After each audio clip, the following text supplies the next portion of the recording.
नमस्कार, गेड़ाम sir maths classes में आप सभी लोग का स्वागत है। मैं संदीप कुमार गेड़ाम आपके सामने फिर से एक बार परसेंटेज का नया वीडियो लेकर आया हूं। इससे पहले मैंने बेसिक कॉन्सेप्ट जो परसेंटेज के हैं उसके 2 वीडियो बनाए हुए हैं, जो बेहतरीन तरीके से उसमें मैंने बेसिक कॉन्सेप्ट को क्लियर करवाया हुआ है। आपको पता चलेगा उन वीडियो को देखने के बाद कि एक्चुअल में परसेंटेज होता क्या है।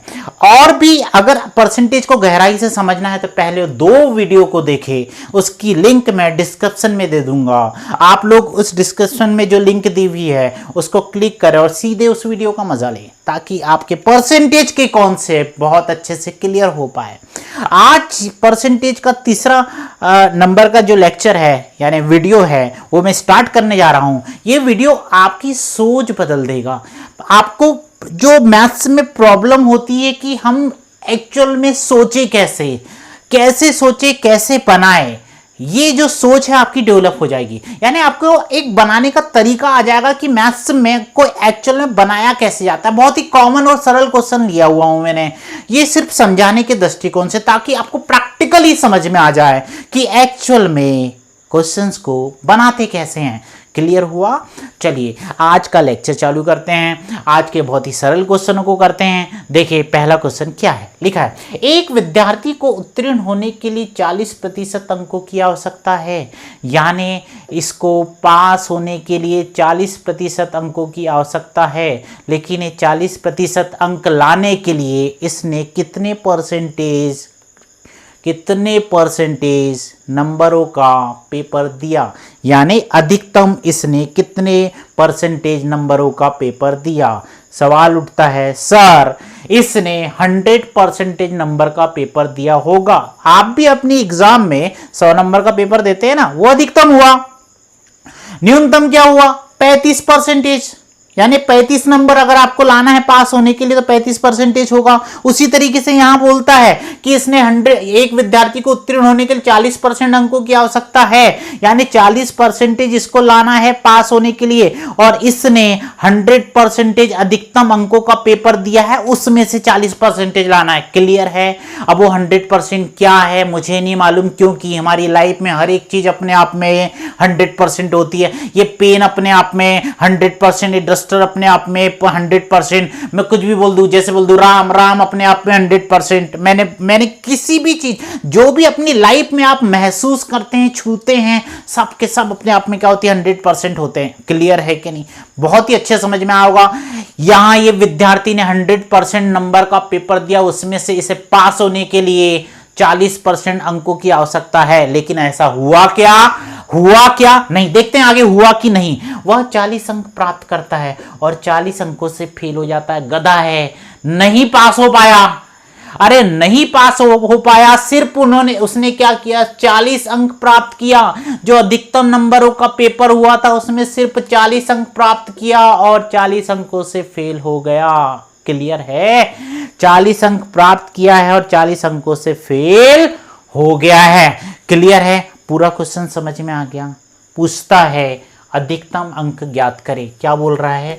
अधिकतम अंक ज्ञात करें। अधिकतम अंक यानी जितने नंबरों का पेपर दिया था वो ज्ञात करें, और जो अधिकतम नंबरों का पेपर दिया था वो अपने आप में 100%। अपने माइंड में रखेंगे इस चीज को कि अधिकतम नंबर जो होंगे वो 100% के बराबर हो जाएंगे। कितने हैं मुझे नहीं मालूम, हम निकालेंगे, फाइंड करेंगे, ना आपको मालूम ना मुझे मालूम है। क्लियर है क्या नहीं? चलिए स्टार्ट करते हैं क्वेश्चन। यहां देखें इसने 40% अंकों की आवश्यकता है पास होने के लिए। यानी पास होने के लिए कितने की आवश्यकता है? 40% की। क्लियर है कि नहीं? पास होने के लिए कितने की आवश्यकता है? 40% की। पास हुआ क्या? नहीं, फेल हुआ। और फेल होने पर प्राप्त किया कितना? सिर्फ 40 नंबर, और 40 नंबर लाके फेल हो गया। कंफ्यूज मत हो, समझाता हूं एक्चुअल में ये क्वेश्चन कैसा है। थोड़ी देर के लिए छोड़ देते हैं क्वेश्चन को, थोड़ी देर के लिए इस क्वेश्चन को छोड़ देते हैं और हम अपने जिंदगी में उतरते हैं। जो हमने बचपन से लेकर अभी तक के किया हुआ है उस पर उतरते हैं। देखिए कैसे। हम इस पूरे क्वेश्चन को थोड़ी देर के लिए छोड़ देते हैं। मानते हैं कि मैं एक एग्जाम दे रहा हूं 100 नंबर का, अधिकतम अंक कितने, एक समझाने की, आपकी सोच डेवलप करने के लिए इस पूरे एग्जाम्पल को समझे, हड़बड़ी ना मचाए। अगर आप शॉर्टकट अपनाएंगे अपनी जिंदगी में हमेशा अपने आप को असफल ही पाएंगे। समय दे, जितना अधिक समय अपने आप को देंगे उतना एग्जाम में अधिकतम समय में बना पाएंगे, कम समय में बना पाएंगे। क्लियर है कि नहीं? अधिकतम बोल दिया था, कम समय में बना पाएंगे। देखिए चलिए एग्जाम्पल की ओर आते हैं कि माना कि इस लड़के ने या आपने या मैंने 100 नंबर का पेपर दिया। कितने नंबर का? अधिकतम कितने नंबर का पेपर दिया? 100 नंबर का। अब देखिए पास होने के लिए अगर हमें 35 अंकों की जरूरत है, क्लियर है कि नहीं? पास होने के लिए कितने अंकों की जरूरत है? 35 अंकों की जरूरत है, और इसने सिर्फ कितने अंक लाया? और ये क्या हुआ? आप और मैं, मेरी बात हो रही है। पास होने के लिए 35 अंकों की जरूरत है, लेकिन हमने कितने अंक लाए? अंक प्राप्त किए 30 अंक। कितने अंक? 30 अंक। और क्या हो गए? फेल। क्या हो गए? फेल। अब जरा सोचिए, अधिकतम अंक 100 है, पास होने के लिए 35 अंकों की जरूरत है, यानी 35% की जरूरत है। अरे कितने परसेंटेज की जरूरत है?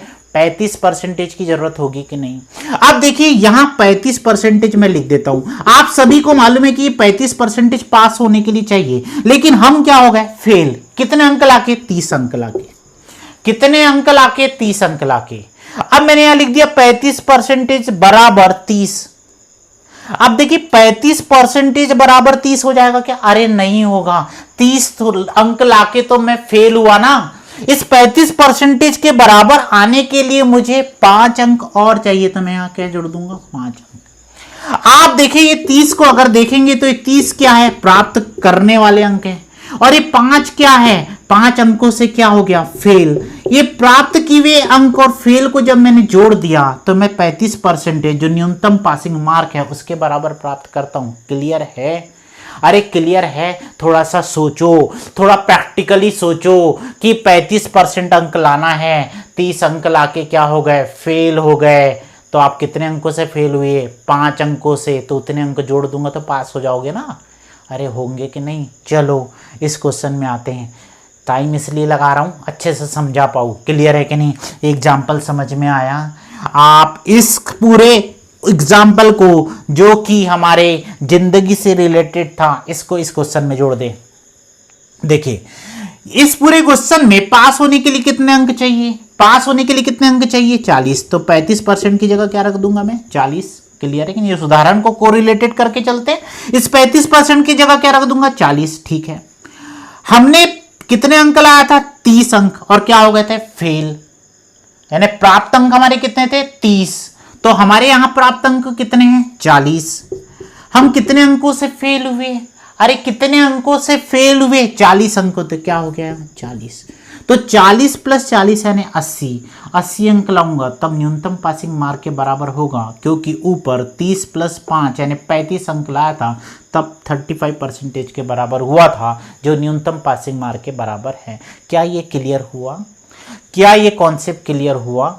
बोले क्लियर हुआ? ये मैंने बिल्कुल समझाया हुआ है। अब क्वेश्चन को थोड़ा सा बहुत ही जल्दी करते हैं, देखेंगे आप आश्चर्यजनक तरीके से आपके क्वेश्चंस के आंसर कैसे आने लगेंगे। क्लियर हुआ ये बात?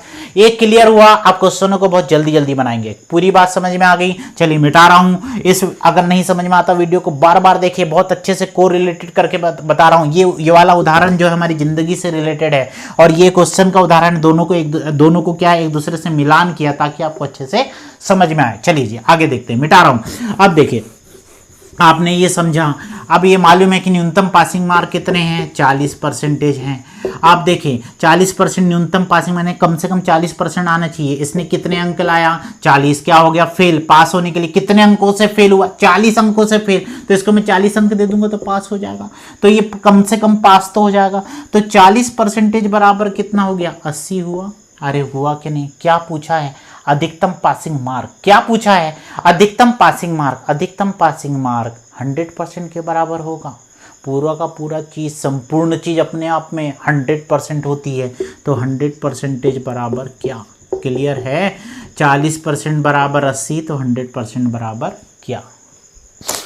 पूरी बात समझ में आ गई? टाइम ले रहा हूँ, अच्छे से समझो पूरी चीज़ों को, क्योंकि आगे जाके पूरे के पूरे क्वेश्चंस चंद सेकंड में बन जाएंगे आपसे। क्लियर है? पूरी बात समझ में आ गई? 40% बराबर 80, तो 100% बराबर क्या? मेथड समझिए, मेथड समझिए। बराबर की स्थिति में आपके बाएं और दाएं मान एक दूसरे से कट सकते हैं। फिर से बोल रहा हूं, बराबर की स्थिति में आपके बाएं और दाएं मान एक दूसरे से कट सकते हैं। अगर कंडीशन आई तो ऊपर नीचे वाले मान भी एक दूसरे से कटेंगे। क्लियर है कि नहीं? क्या कंडीशन आई तो ऊपर नीचे वाले मान भी एक दूसरे से कटेंगे। अभी आप आगे जाएंगे, आगे क्वेश्चंस बनाएंगे तो आपको समझ में आने लगेगा। तो देखिए ये 40% है, 100% है। मैंने बोला ऊपर नीचे भी कटेंगे और बाएं और दाएं वाले मान भी कटेंगे। तो 40 दूनी कितना हो गया? 80। 40 दूनी कितना हो गया? 80। ऊपर वाले परसेंटेज से नीचे वाला परसेंटेज करेगा, क्योंकि ऊपर नीचे वाले मान भी एक दूसरे से कट जाते हैं। क्लियर है? अब देखिए फाइनल आंसर देने के लिए 3 गुणा करें। किसका? 40 का, x से, 2 का 100 से। क्लियर हुआ? x किसके बराबर है? 100% के बराबर। 100% क्या है? अधिकतम मान। तो x का गुणा किससे होगा? इससे। यहाँ तो 1 बचा हुआ है तो x का गुणा 1 से कर दो। अब देखो 3 गुणा करना है फाइनल आंसर देने के लिए, और 100 का गुणा किससे करेंगे? 2 से। तो यहाँ कितना हो गया? 200 हो गया। x बराबर 200, और ये क्या है? अंक है। ये क्या है? अंक है। बोलने का मतलब x बराबर 200, तो x के बराबर है 100% के बराबर। 100% क्या है? अधिकतम अंक का मान है। इस तरह हमारा आंसर आया कि हमारे अधिकतम अंक कितने हैं? 200 अंकों का पेपर हुआ है ये। कितने अंकों का? 200 अंकों का। कई लोग हैं ऐसे बहुत जल्दी बना लेते हैं इसको, मगर जरा समझिए, थोड़े बेसिक कॉन्सेप्ट क्लियर रहेंगे। पहला क्वेश्चन था, टाइम लिया हूं। आप सेम ऐसी क्वेश्चन देखिए मैं 2 लाइन में बना दूंगा। क्लियर है कि नहीं? तो थोड़ा सा टाइम दो, हड़बड़ी मत बचाओ। जिंदगी में हड़बड़ी बचाओगे ना तो कभी भी कुछ नहीं मिलने वाला बेटा जी। थोड़ा पेशेंस रखें आप लोग। क्लियर है? पूरी चीज समझ में आई? चलिए जी आगे बढ़ते हैं। ये क्वेश्चन नंबर 1 का आंसर था। मैं आगे बढ़ता हूँ और दूसरा नंबर का क्वेश्चन अभी स्टार्ट करते हैं। चलिए ठीक है। अब देखो क्या लिखा है। एक परीक्षार्थी को उत्तीर्ण होने के लिए 50% अंकों की आवश्यकता है। न्यूनतम पासिंग मार्क 50%। वह 200 अंक प्राप्त करके 50 अंकों से फेल हुआ। कितने अंक प्राप्त किया? 200। फेल हो गया। 200 अंक प्राप्त करके फेल हो गया। और कितने अंकों से फेल हुआ? 50 अंकों से फेल हो जाता है। तो अधिकतम अंक ज्ञात कीजिए। बोलने का मतलब क्या है? अधिकतम अंक फिर अपने आप में कितने हो जाएंगे? 100% हो जाएंगे। अरे कितने हो जाएंगे? 100% हो जाएंगे। प्रश्न क्या बोल रहा है? एक परीक्षार्थी को उत्तीर्ण होने के लिए 50% की आवश्यकता है। उत्तीर्ण यानी न्यूनतम पासिंग मार्क कम से कम 50% होगा। अब मैं यहां बराबर लिख रहा हूं। इसने क्या किया? वह 200 अंक प्राप्त करता है। 200 अंक प्राप्त करता है और 50 अंकों से फेल हो जाता है। यानी प्राप्त किए हुए अंक कितने हो गए? 200। पास है क्या?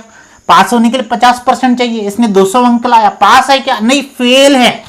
200 अंक लाने के लिए फेल है, क्योंकि 50 अंकों से क्या हो गया? फेल। आप जरा सोचो, 200 अंक लाओगे और 50 अंकों से फेल होगे तो कम से कम पास होने के लिए आपके 200 अंक जो प्राप्त किए हैं उसमें 50 जोड़ना पड़ेगा। तो यहां मैं 50 जोड़ देता हूं। क्लियर हुआ? तो 50% बराबर क्या हो गया? 250। 50% क्या है? न्यूनतम पासिंग मार्क। समझ में आया? तो 50% बराबर क्या हो गया? 250। तो मैं शुरू से लिख रहा हूं 50% बराबर, यही चीज लिखा हुआ हूं, कंफ्यूज मत हो जाना, 250। अब क्या पूछा? अधिकतम अंक पूछा, तो अधिकतम अंक हो जाएंगे 100%। 100%। परसेंटेज के नीचे ही परसेंटेज की वैल्यू रखेंगे, अंक के नीचे ही अंक की वैल्यू रखेंगे। पूरी बात समझ में आ रही है कि नहीं? तो 100% बराबर क्या? इस मेथड में बाएं और दाएं वाले मान एक दूसरे को काट सकते हैं। ऊपर नीचे वाले मान भी एक दूसरे को काट सकते हैं। क्लियर हुआ? 0 से 0 कट गया। 5 5 कितना हुआ? 25 हुआ। पूरी बात समझ में आ गई? अब देखो फाइनल आंसर देने के लिए मैंने क्या बोला था? फाइनल आंसर देने के लिए 3 गुणा करना जरूरी है। x का गुणा यहाँ 50 की जगह 1 हो जाएगा, x का गुणा 1 से हो जाएगा। सर ये परसेंटेज से परसेंटेज भी कट जाएगा, क्योंकि ऊपर नीचे वाले मान एक दूसरे से कट जाते हैं। फिर 5 का गुणा किससे होगा? 100 से। तो कितना हो जाएगा? 500। x किसके बराबर? 100% के बराबर। 100% क्या सर जी? 100% मतलब अधिकतम अंक। क्लियर हुआ? 100% बराबर अधिकतम। देखिए पहला क्वेश्चन था, बहुत ही डिटेल में पढ़ाया था। अभी आप सेकंड क्वेश्चन को देख रहे हैं, बहुत जल्दी हमने बना लिया। आप लोगों की सोच डेवलप होनी चाहिए। मुद्दा ये नहीं है कि आपको कितना आता है। मुद्दा ये है कि आपकी सोच कितनी डेवलप है, किसके प्रति? प्रश्न के प्रति। पूरी बात समझ में आ गई? कोई भी अगर आपको ऐसा लगता है कुछ पूछना हो, बिल्कुल कमेंट्स करें, मैं आपको जवाब जरूर दूंगा। मेरे इस चैनल को सब्सक्राइब किया है।